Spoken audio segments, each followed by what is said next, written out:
Like so many stories about misinformation, this one starts with a social media post. US President Donald Trump posting late last night, Australia is making a terrible humanitarian mistake. Prime Minister, give asylum. He was calling on Australia to make sure that the team was not forced to go back to Iran, saying that they would most likely be killed, calling on Australia's Prime Minister Anthony Albanese to grant them asylum. Not long after that, Donald Trump backtracked and set the record straight. In a Truth Social post, the president says Albanese is on it. 5 players have already been taken care of and the rest are on their way home. But in those few short hours before it was clarified, misinformation had already taken hold. Social media posts that accused Australia of not helping the Iranian women's soccer team and falsely claimed Albanese lied to Trump about giving them asylum were viewed millions of times on X. And some mainstream media got the story wrong, portraying Trump as the trigger for Albo's decision. A key person involved in this, the President of the United States. He, of course, posted on Truth Social, Australia is making a terrible... This is just one example of the wave of misinformation we're drowning in, as we struggle to figure out what's true and what's just been made up. I'm Nicole Johnston, and you're listening to 7am. Today, ABC journalist and host of a new doco, The Matter of Facts, Hamish Macdonald, on how do we work out what to believe in a post-truth world. It's Monday, March 23.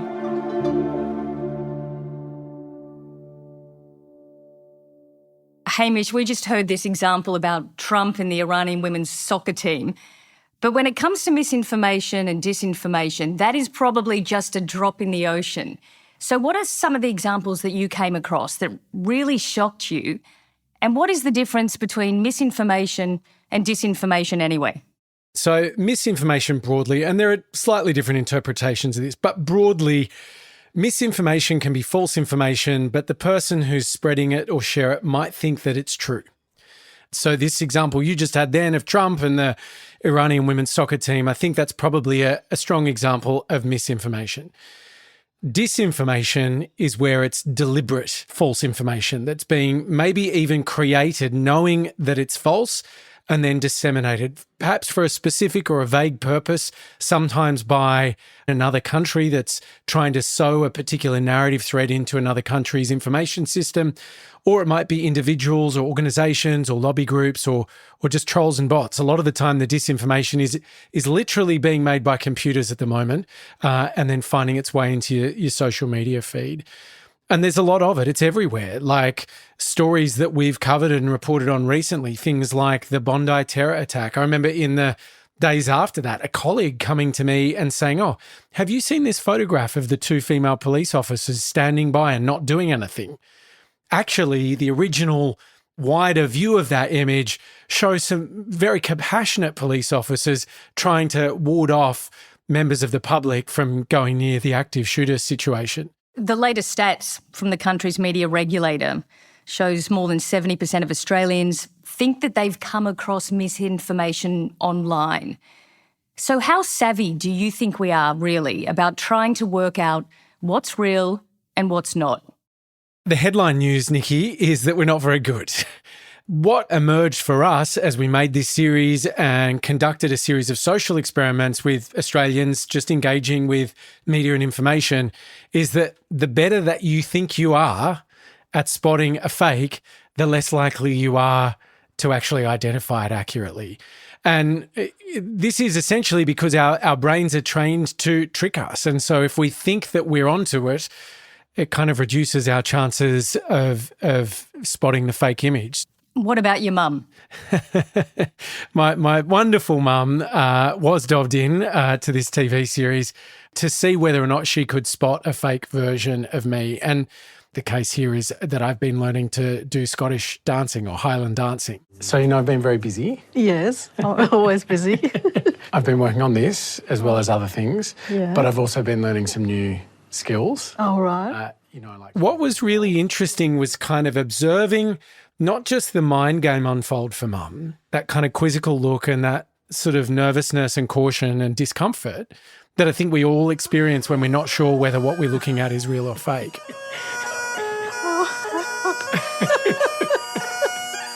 Oh, that's gorgeous. But then as it unfolded, as she realised that it was a fake and that she was kind of half tricked, the emotion that came with that. Do you look out for AI? Do you think Yeah, you well, spot I it? do look at things that are and I do spot them, usually. Oh, my God, it has rattled me. It's very clever. Love you. Love you too. And I think for me that was quite profound, because it is unsettling for us if we have a realisation that we can't believe the very thing that is right in front of our eyes. It's kind of profound for that reason, because I think it speaks to the inner, the kind of primal instinct that we all have, which wants to believe what we can see and feel and touch, and maybe that's no longer the case. I've seen you in a photo of a kilt, so I can understand why your mum thought you might be up for the dancing. But we know, Hamo, that there is this sort of growing suspicion around the world about facts, definitely about the mainstream media. How dangerous do you think that is for our democracy if people can't even agree on what's real anymore? Yeah, I think for me that's the kind of core question underpinning this whole series is, what happens to democratic society? What happens to community? What happens to our ability to solve problems if we can't agree on a set of facts to begin with? And I actually think it is a really profound challenge for us. Do you remember when Trump first got elected and Kellyanne Conway gave that interview and she talked about, well, there are alternative facts? That was shocking at the time. You're saying it's a falsehood, and they're giving, Sean Spicer, our press secretary, gave alternative facts to that. But the point remains. Wait a minute. Alternative facts? Alternative facts, 4 of the 5 facts he uttered. The one Chuck, thing he got right was Zeke Miller. 4 of the 5 facts he uttered were just not true. Look, alternative facts are not facts. They're falsehoods. But that was only, what do we say, like 6 to 10 years ago? And think about the world we exist in now. Almost everyone seems to have their own set of facts. And I think we have to consider, we have to ask ourselves, what happens to functioning, democratic, enfranchised society where everyone has a stake if everyone's just allowed to have their own set of facts and we can't agree on a set of facts to begin with? Coming up, what to do when so much of what we see is untrue.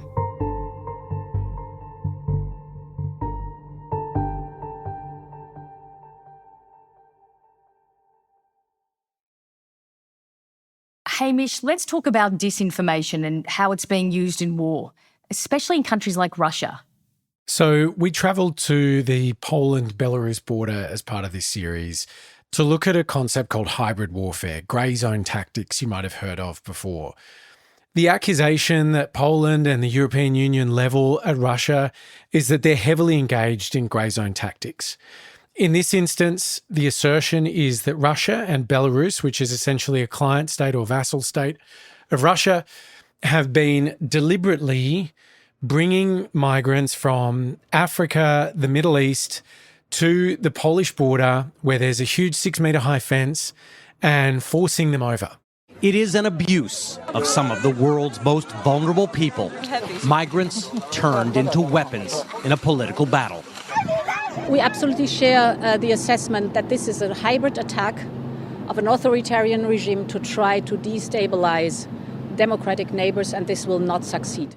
And so this happens at particular times in the electoral cycle, and this is coupled with floods of disinformation being sent through the domestic social media channels. So in local Polish language social media, images, footage, sometimes manipulated, posts about all of these people coming from the Middle East, Arabs or Africans coming. They're going to build a mosque in your village. Look, your government's lost control of the borders.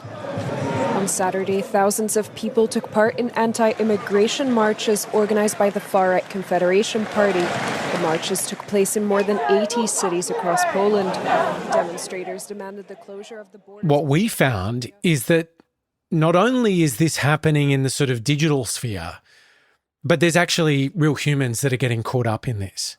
So I went to the Belarus border, walked for hours into this deep, dense forest. They've just received a request for help from 2 people from Afghanistan, and they're waiting right now for their individual needs. To find at a pin in a map 2 Afghans that had been brought on these cheap visas with these cheap travel packages, promised a cheap and easy way into Europe, only to then find themselves stuck and stranded in this primeval forest in Eastern Europe. One of them, his wound was so thick and deep it looked like it was turning septic. It's a very big wound. It's very deep, very deep. He needs proper medical attention. Doesn't look like. So there's a genuine human cost to this. But in terms of the objective, often it's deliberately ambiguous. It's not clear necessarily that Russia is trying to get one political party or another elected. It's to sow confusion. It's to sow doubt. It's to undermine trust in democratic process and government and institutions. It's designed to make people confused. And Hamish, we know that some countries are also using these types of disinformation campaigns instead of going to war. For example, China, they've really been going to town with all of their online messaging regarding Taiwan. So what did you find out there? What are they doing? What are they saying? And is it even working? As with all mis and disinformation, it's often a bit opaque. But I think what you can observe is that there are very clearly disinformation campaigns that are run against pro-independence politicians. So that's very clear, that's overt, that's well documented. But then there is the more subtle stuff, the sort of narratives, the music, the Chinese mainland nationalist ideology that is pushed through some of these more subtle media mechanisms. It could be a musician, it could be a cartoon. I think Taiwan is a fascinating example because the population is so aware and are so alive to the threat of China that they're quite motivated. They're quite activated on these issues in a way that I don't think we necessarily are in Australia. So they think about arming themselves both physically, with self-defense classes against a possible mainland Chinese invasion at some point. But they are also training themselves in navigating mis and disinformation, media literacy, awareness. How do we combat this? They were the first jurisdiction in the world to have a disinformation minister. We always look at these foreign adversarial attacks as well as our natural disasters as ways for conflict to not turn into explosion, but rather see them like fire on the ground, not to be put out, but rather... And I think they're really interesting because they're also looking at ways that you might be able to use some of this technology that's emerging to fight back against this. If we have done the fact-checking, we need to promote our fact-checking result to people. We try to disseminate those fact-check reports through all the social media where we collect those disinformation and rumors. Hamish, it all sounds very overwhelming. We have so much information constantly coming at us in all directions. So is there anything we can really do about this? Can we combat it, regulate it? Is there any way to hold back this tide of information that we're drowning in, especially when so much of it is simply not true? Certainly regulation is an option, but I think we've seen with the under-16 social media ban, that's incredibly difficult to do. Not impossible, but very difficult to do. It's also complicated territory if you have governments getting into determining what is real and fake, what's mis and disinformation, because obviously some of this, at least at the fringes, can be somewhat open to interpretation. That said, something that really, for me, is a positive and gives me heart in all of this is that to some extent, the best responses are individual ones. You can arm yourself. In Finland, they're teaching mis and disinformation and media literacy skills to children from primary school up. So everything from triangulating information, If you read something on social media or see something on social media, if that makes you feel alarmed or provokes an emotional reaction, learn that that's a red flag for you. That means you need to go and find at least 2 other sources of information on that same story from reliable, trusted sources of information and news. And make sure you go to their websites, not their social media pages. Go to the actual source of the information. So these are the sorts of things I think we clearly could be teaching to children in Australia. And the other thing is we meet this fantastic academic, Marianne Wolf, who's studying the impacts of all of this digital consumption on our brain. She says the single greatest act of defiance that you as an individual can do in this age of AI and mis and disinformation is to pick up a physical book. A physical book. Sit down and read it. Can be fiction, can be non-fiction, but it is good for your brain. It is good for your soul. It is good for your heart to pick up a physical book and read it. And that is a powerful tool. Couldn't agree more. Hamish, thanks so much for joining us. It's been great to talk to you. Go read your book, Nikki.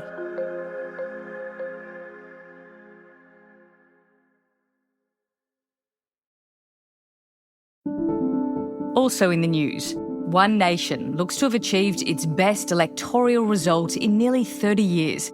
Its vote surging in the South Australian state election. It will take days to determine how many seats the party will hold, but Pauline Hanson has warned every winning candidate will be a political landmine for Premier Peter Malinauskas. Malinauskas claimed Labor's largest victory in South Australia's history, while the Liberal Party vote collapsed. And Energy Minister Chris Bowen says the federal government is not contemplating fuel rationing. Bowen says the Fuel Emergency Act is only to be invoked in extreme shortages and has never been used. So far, only 6 of 81 ships carrying fuel to Australia have been cancelled, but a 100% increase in demand has seen shortages, particularly in regional areas. I'm Nicole Johnston. This is 7am. Thanks for listening.